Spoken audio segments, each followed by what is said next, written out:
If you're not building a personal brand, you're going to lose. Really, Alex? Can I not just focus on views? So just because you get more views doesn't mean you get more revenue. What about subscribers? Subscribers don't mean sales. I don't believe you, Alex. Jordan, fight me. No, for real. Can I not just grow my other channel with 7,000 subscribers to 100,000 subs? For the love of God, don't make mistakes that someone else has already made just because you want to have your own personal scar. Okay.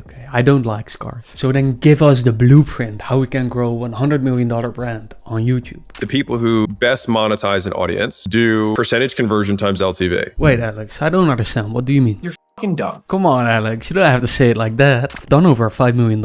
Proof, motherfuckers. Proof. Whoa, okay. Here are two of my bank accounts. Okay. Can you now explain the formula behind a $100 million brand on YouTube? So what percentage of your audience do you convert and what's the lifetime gross profit per customer? That's it. That's the math. The person who makes the most money. Okay. So what about everyone telling us we need to make viral content? Like I got a video on YouTube with 1 million views. Isn't that more important than branding? The content you create isn't the compounding asset. The audience is. Aha, content fades, audience stays. But the compound effect doesn't take days. So the second insight is to make sure we build the right audience so that this part of the equation goes up and we can increase profits. But why would you say the branding piece is so important? Your ability to price above a commoditized version of whatever you offer, like that discrepancy between what a commodity sells at and what yours sells at, like that is the pricing power that brand affords you. And so with price being the single strongest lever on profits in any kind of business, having a brand becomes incredibly important if it is the strongest influencer on your ability to price. Okay, so you say price is the strongest lever on profit and brand allows you to price higher, thus you make more profit. But how do we practically build our personal brand in like our YouTube videos? State the facts and tell the truth. Say what no one else can say. Show what no one else can show. Because there's always things that you have unique to your brand that only you can show. A lot of people just don't show it. I understand. Let's do it. So here's my 6-month YouTube experiment where I uploaded over 311 videos and this was one of those results. The same video on the channel with 389 subscribers, it got only 169 views. Whereas on the channel with only 3 subscribers, it got over 1,000 views. Same video. So Alex, what do you recommend that I do with all the proof, the data, the insights? And so whenever you make a little framework for your team, just tell other people about it. And for those of you who are like, another team's going to use my checklist. Lots of teams use my checklists. Hasn't made me less money. All right then, let's give it away for free.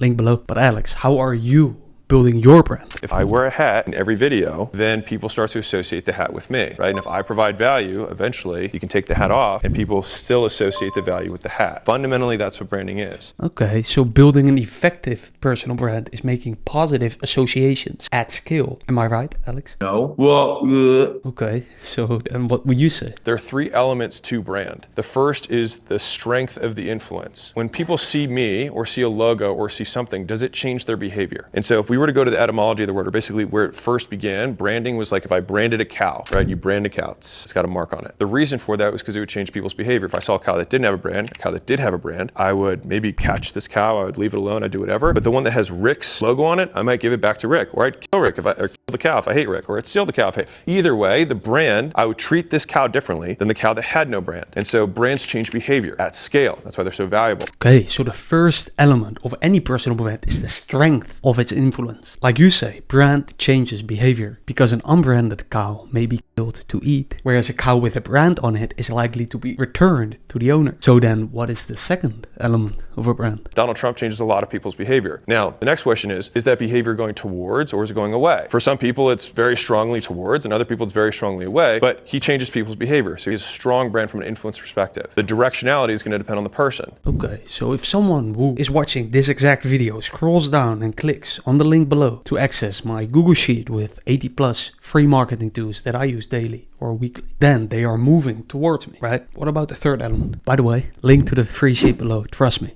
It's good. And then the next piece, the third piece, is just the reach, which is how many people in general have this association with you. Reach. All right, so what is the ultimate personal brand, Alex? The hypothetical max of what a brand would be, which is you'd want as many people as humanly possible moving towards you and all changing their behavior at once when they see your thing. That would be the hypothetical max of a brand, right? Like Taylor Swift has a brand that's very close to this. Everyone knows who she is. She has a very strong brand in terms of changing people's behavior, and they tend to move in the direction that she wants them to go. Okay, so the ultimate personal brand reaches everyone in the world, changes all of their behaviors in a positive way. Is there anything we should avoid? So I also kind of relatively actively reject the concept of all publicity is good publicity. I would just say all publicity is publicity. It will increase the reach of your brand. It won't increase necessarily these two, but it will increase the reach. More people will know about you. And so it's just being specific about what a brand actually is. I see. So associating our personal brand with viral topics may actually result in more people moving away from us. Let's listen to your wife, Layla, about a bad example. If suddenly everyone that wore Chanel looked like they were homeless but wearing a Chanel coat, you would no longer associate Chanel with expensive luxury. And some luxury brands actually changed this way. They open up a line that may be less expensive so they can get to a broader market. And what you notice is that sometimes their top tier products suffer because people no longer feel that when they wear Chanel, they are wearing a premium brand. Is that why you do less podcasts, Alex? And so if you understand that a brand is built through associations, then you're also very careful about who you choose to appear next to, right? And so there's a reason that I don't speak on stages anymore that I don't own, mostly because the audience will associate me with the other speakers. And I often don't want to be associated with the other speakers. Podcasts, even to a certain degree, have the same thing. They spend an hour with me and this other person. And I've become more and more strict about this to the point where I really don't appear, like I'm not really trying to appear with anyone anymore. Very interesting. So when we blow up on YouTube and receive podcast requests, we may not only think about the increase in reach we get, but also if the new people from that podcast and the current people in our audience will move away from us or get closer to us after they see us with that podcast host. Anything you would like to add, Alex? You are always going to be the purest version of your brand. Like you are your brand. And so you leaning into more of you is the stuff that's going to accomplish these things. And if some people are turned away from you, that's fine. But what we can do to change that is we try and reach as many people as we can. And we try and provide value to those people so that they change their behavior and ideally go towards us. Okay, so what would you say is more important on YouTube, Alex? Like, how do we actually grow $100 million brand on YouTube? Instead of trying to make good content, try and solve problems for your avatar. Like value, whatever. Like fundamentally, value is how do I make it easier for you, faster for you, or less risky for you to get where you want to go? That's it. Really? What if I then only get a few hundred views? Don't be afraid of the empty room. Very low views doesn't mean low revenue. It just means that it's more specific and that you're talking to a more specific person. And a specific problem being solved for a specific person is how you make big money. All right, so to build a $100 million personal brand on YouTube, we want to make videos where we solve specific problems, or should I say specific? Specific.